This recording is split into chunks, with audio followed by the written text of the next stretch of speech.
Hi, everybody.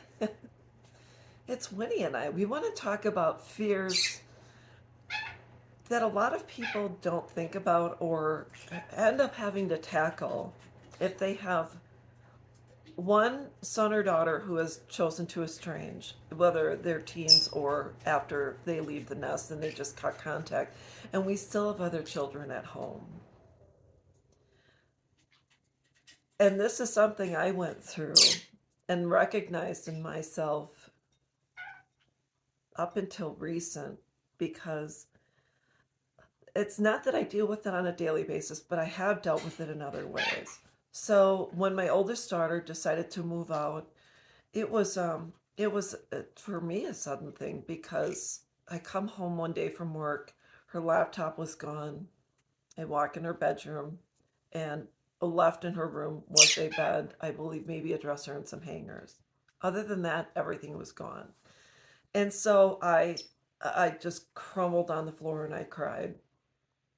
Then I reached out to my youngest, who I called her on the phone and I said, so and so is gone. And she says, really? I didn't know that. So she played along with this game, etc. And then when my youngest came home, she informed me that my oldest had moved out while I was at work overtime. I didn't know if it was a week, a month, etc. So I was kind of, I was devastated. But then I had one more daughter at home.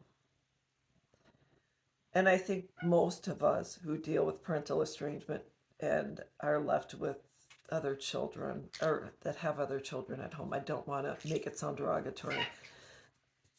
All of a sudden, I thought, oh my gosh, I have to do whatever it takes to keep my youngest daughter at home because I would, it would be terrible if she decided to bail on me too.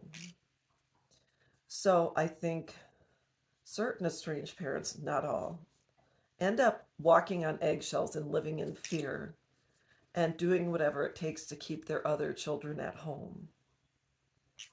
But all the while, we don't realize the other son or daughter who's walked away may have already been planting seeds. My youngest daughter's estrangement happened. It, it wasn't a sudden thing, but it got to the point where I was walking on eggshells and she and I were butting heads a lot. It was tough.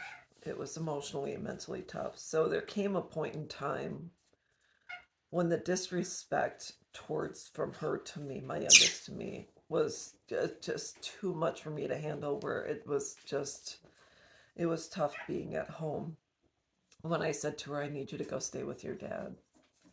Um, Back then we had MySpace, and I don't know if she was using MySpace or whatever the case was. It was a social media platform, and she was posting derogatory and hate-filled comments and posts about me. It was tough to read, um, and so I decided that I had to ask her to stay with her dad, and that's when the estrangement with my second one happened. But I know that the fear that grips you when you still have children left at home and you're thinking, gosh, this first estrangement happened, I can't do another one. And the fear affects our future and affects us as individuals, and we lower our standards to keep people. We start doing whatever our other children ask. Not all of us, but some of us start doing what our other children ask because it's almost a game of manipulation. They say, well, the oldest one walked away, and so mom's going to do what I want, or dad's going to give me what I want, or else I'll leave too. I'll threaten them that I'm going to leave too. So I just want to say, I think there's many facets of parental estrangement we don't think about, and that's one of them. So the first thing you have to decide is if you're going to allow your other children the opportunity to negate, disrespect, shame, and guilt you. And if you're not and they are of age and you are done walking on eggshells and you can't do it anymore, you're going to have to say, if you're an adult and you've graduated from high school, you can't be here anymore unless you're ready to change your tune. So that's what I wanted to talk about today. You can do what you want. Um, I know how I lived, and I would never live like that again. So, anyways, that's what I wanted to say. I hope this helps someone, and I'll be back.